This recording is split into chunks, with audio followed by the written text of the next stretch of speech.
Bruce Wayne finds himself stumbling into a gym hidden away in the dark corners of Gotham, a grim sanctuary that smells of sweat and the faint scent of something darker. Inside, he's met by Waylon Jones, known to some as Killer Croc. Waylon stands guard, his massive form casting a shadow over the gym, protecting it from the ruthless party animals. Bruce, disoriented and in need of immediate help, reveals his identity to Waylon. "I'm Batman," he confesses, his voice low but firm. "I need your help." Meanwhile, outside in the chaos of Gotham streets, Martha Wayne is struggling with a moral dilemma. She holds one of the many sinister masks that Black Mask has been distributing around the city, masks that symbolize violence and mayhem. The hefty reward for such crimes is enough to turn the city upside down, with a $1 million bounty on Jim Gordon's head.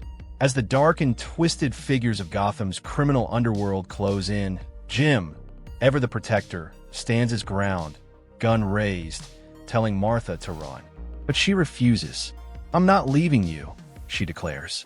She won't abandon him, not even in the face of danger. But the peril isn't just in the streets. High above the city, Julia Pennyworth, the daughter of Alfred Pennyworth, is being abducted. Her train is attacked by the party animals, who strike fear into the heart of Gotham with their violence and wild unpredictability. Back in the shadows of Waylon's gym, they form a plan, and Eddie uses his skills to tap into the city's underworld network. The party animals, it turns out, are too vast, too deeply embedded within Gotham's veins to dismantle quickly. But there's one way to strike back, crashing the local server that connects them all. It's a long shot, but the server must be on Black Mask's yacht. Bruce knows what he has to do. Ozzy, though angry and frustrated by Bruce's deception, reluctantly agrees to fly him out to the yacht in his small, single-engine plane. As they ascend into the sky, Ozzy vents his frustration, cursing Bruce for keeping secrets. But Bruce remains calm, focusing on the mission ahead. They reach the yacht, but Ozzy warns him. The plane is low on fuel, and he won't be able to stay behind. Bruce knows the risks. "I'm not asking you to," he responds quietly. Without another word, he leaps from the plane, diving into the night air, free-falling toward the yacht. Bruce lands on the deck of the yacht with precision, his body rolling to absorb the impact. The moment he stands, he's face-to-face with Dr. Benjamin, Sione's DJ, who's frozen in fear. Without a second thought, Bruce puts a life jacket on him and, in one swift motion, hurls him into the water, ensuring his safety. But the danger isn't over. Kiddo, a mysterious figure from Sione's inner circle, attacks him with a knife. The attacker is either a child or a little person, but that doesn't make them any less dangerous. Bruce doesn't hesitate.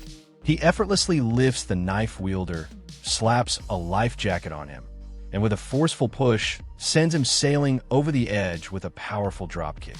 Then there's Sweetheart, the woman who's as cold as she is lethal. She doesn't wait for Bruce to act.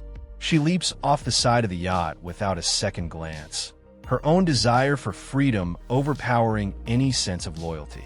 Bruce, ever the strategist, throws a life jacket into the water after her, ensuring that even those who don't want saving have a chance to survive. With his enemies now either in the water or taken care of, Bruce moves toward the yacht's main controls. As the chaos continues to unfold in Gotham, a group of gunmen, ruthless and driven by the promise of wealth, closes in on Martha Wayne and Commissioner Gordon. The men demand the masks hidden within the crate, explaining that without them, their violent deeds are worthless and they'll receive no payment. The tension in the air is thick, with the lives of both Martha and Jim hanging in the balance. As the gunmen press closer, Martha remains defiant, refusing to let fear dictate her actions. She knows that if they're going to kill anyone, they should start with her. Meanwhile, in a quiet corner of Gotham, a different kind of escape is underway. At a secluded airstrip, Alfred Pennyworth is revealed to be the one who orchestrated Julia Pennyworth's abduction. He has chartered a private jet, intending to flee Gotham with Julia, believing that their best chance for survival lies far away from the city.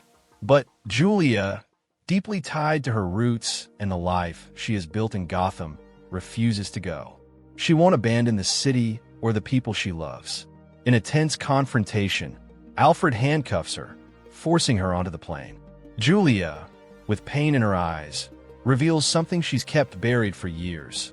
When she was a child, she longed for nothing more than to join Alfred on his many adventures. Now, however, there is no place she feels less at home than in his company. Her words sting as she tells him that if they leave, she will lose him as a father. Alfred, resolute in his decision, orders the plane to take off, the engines roaring to life as they leave Gotham behind. Back on Black Mask's yacht, Bruce Wayne is facing the wrath of Roman Sionis, the man behind the mask. Sionis, a man steeped in nihilism, continues to espouse his warped philosophy as he attacks Batman. But Bruce is beyond reason and beyond patience. His anger flares, and he tackles Black Mask through a wall, sending them both crashing into the yacht's gym.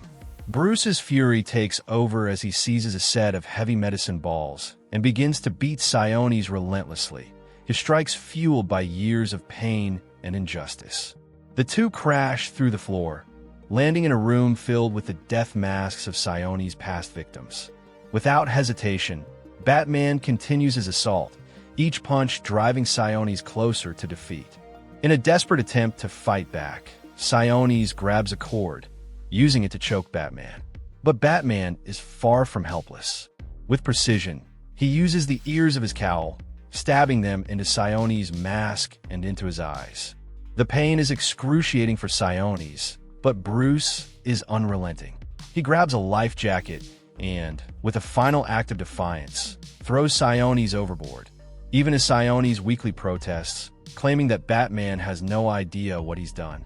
As the masked villain disappears into the ocean, Batman turns his focus back to his mission. Back in Gotham, the gunmen surrounding Martha and Gordon are growing impatient. With their mission slipping through their fingers, they decide to kill the mayor and split the money, sparing Martha for now. But Martha, ever the steadfast woman, refuses to back down. She knows the cost of survival in this city and won't let anyone else die for her. "If you're going to kill anyone, start with me," she says, standing tall in the face of certain death. At the same time, Bruce is making his final push to stop the Party Animals network. He detonates a series of grenades inside the yacht's server room, just as the gunmen are about to open fire on Martha and Gordon. The explosion rips through the yacht, and the system goes dead. The leader of the gunmen, confused and frustrated, asks if that means there's no money. Martha, with surprising strength, punches him out, and the rest of the criminals, now embarrassed by their failure, scatter, leaving the Wayne family standing victorious, if only for a moment. But victory comes at a cost. The yacht is sinking, its destruction inevitable. Batman, thrown from the vessel by the explosion, plummets into the sea, unconscious and vulnerable. He sinks deeper into the water. But fate is on his side.